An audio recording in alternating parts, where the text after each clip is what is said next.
All right, so y'all know me. I'm Gina.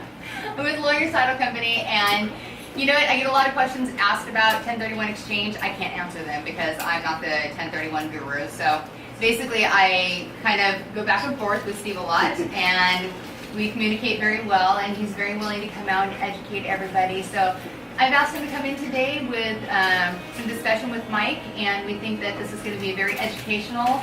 Makes it very simple, like I said in my email. It's not going to be a whole bunch of stuff that goes over your head. It's very easy to understand when you listen to him, so that's why I really enjoy bringing him out. He's not even the guy that's out in my area. Like, but he's better than the guy in my area. That's why.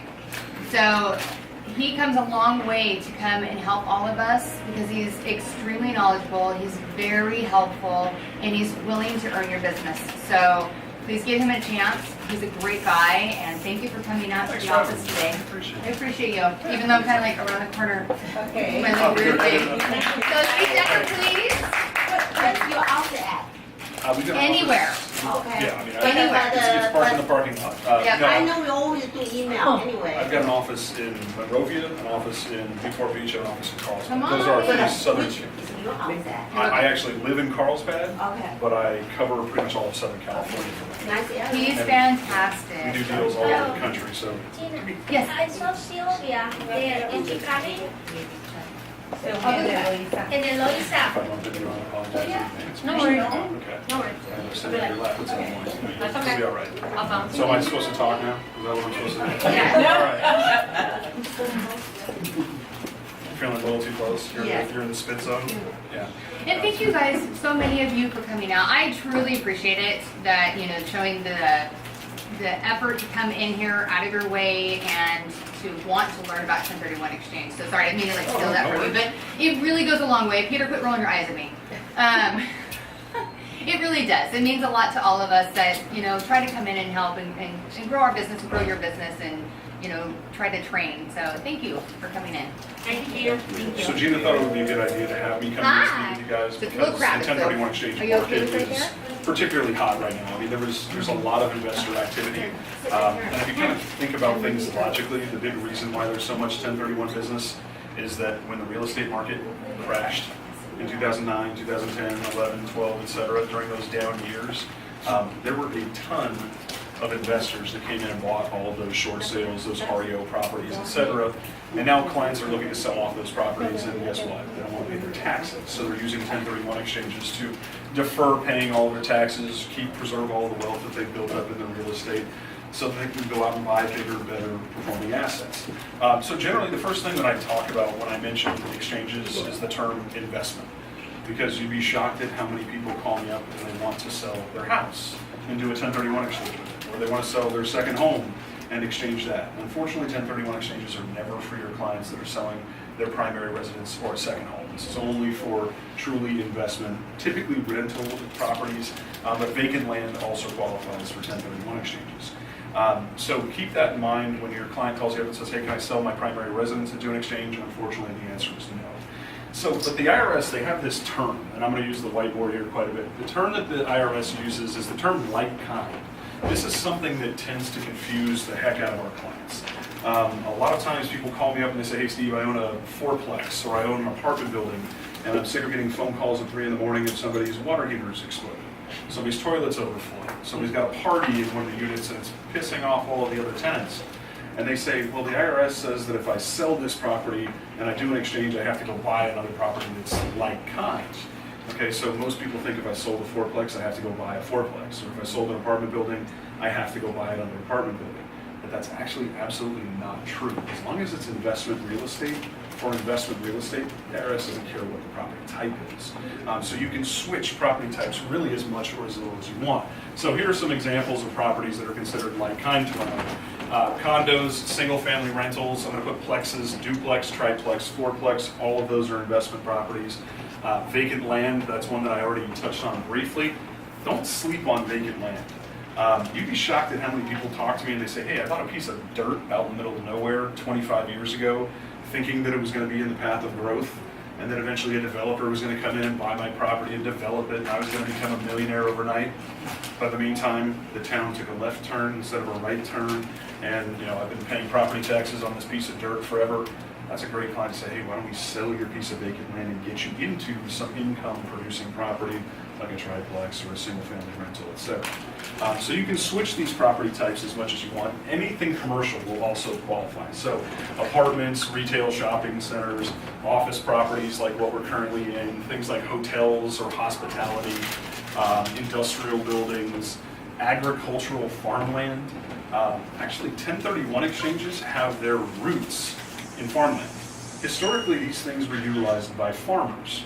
I was a corn farmer and you were a beet farmer and you were sick of beets and I was sick of corn, and so we would do a straight trading of properties or swapping properties.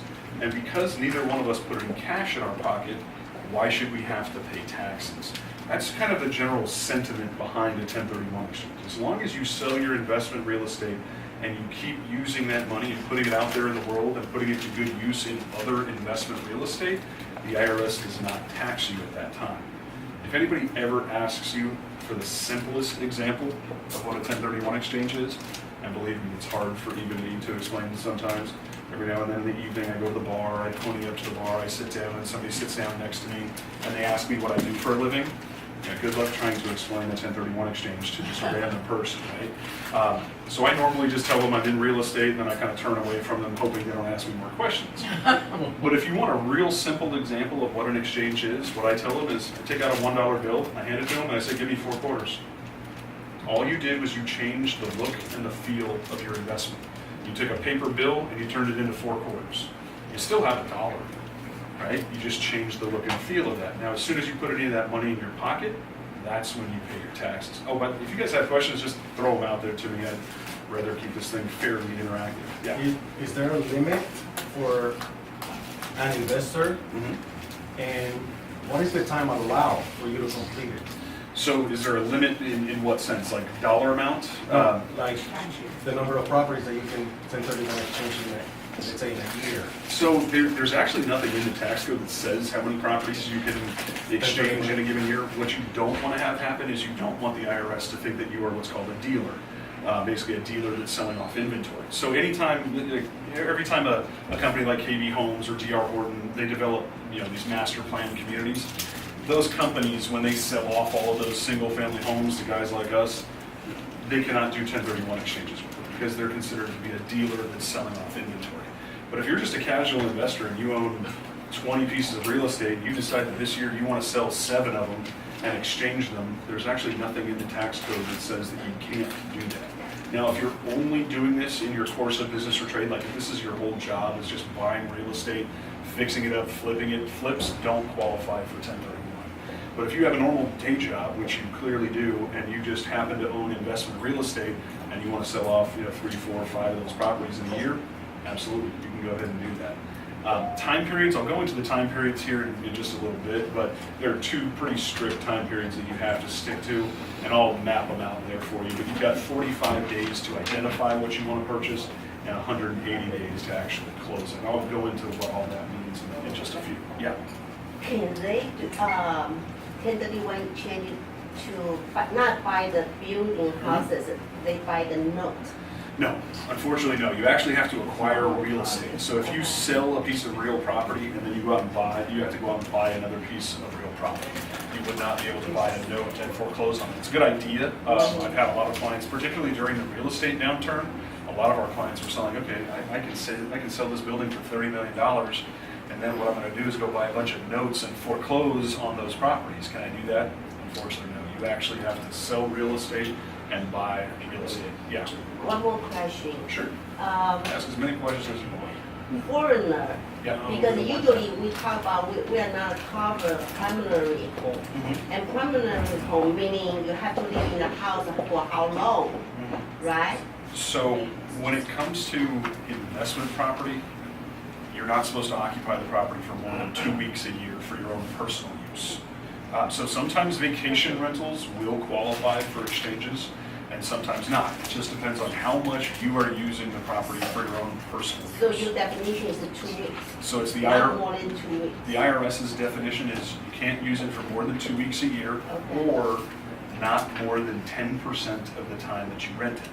So for example, let's say you own a rental property in Hawaii, something that you can rent out year round. Can right? make yourself good. If you rent that thing out for 300 days a year, you yourself can occupy it for up to 10% of that time, which would be 30 days a year. So that's clearly more than 2 weeks. Now, the question that usually comes up here is, how the hell is the IRS going to know, right? What if I decide to live there for a month? Well, I'll give you an example of how the IRS could know. So I had a client, and this was a few years back. He lived in Phoenix, and he owned a rental property in Phoenix. And he says, okay, Steve, I'm going to sell my rental property in Phoenix. I'm going to do a 1031 exchange, and I'm going to go buy a property in Lake Tahoe. And during the middle of the summer, when it's 125 degrees in Phoenix, I'm going to drive up to Tahoe, and I'm going to stay in my Tahoe, house for, 2 or 3 months. I said that won't work. That's considered a second home, will not qualify for an exchange. And he says, well, how's the IRS going to know? I said, that's between you and your CPA. I told him what the time limits were, the restrictions, and he basically said, to hell with you. He said, I'm going to do it anyway. I said, okay, well, you can do that, but if you get audited, your ass is on the hook, right? So he calls me back a couple years later. Hey, Steve, I got audited. Got my exchange blown up. I said, okay, how did they catch you? He said, the IRS went so far as to look at my electrical bills and my credit card receipts. So start with the electrical bills. When it's 125 degrees in Phoenix, in the middle of the summer, you're running your air conditioning all the time. So your electrical bill should be going through the roof, but his wasn't because he wasn't there. His electrical bill was actually dropping. So then they look at his electrical bills at his Tahoe property, and they were going up because he was running the air conditioning at his Tahoe property, number one. Number two, credit card receipts. They look at his credit card receipts and find that he's buying groceries and gas in Lake Tahoe.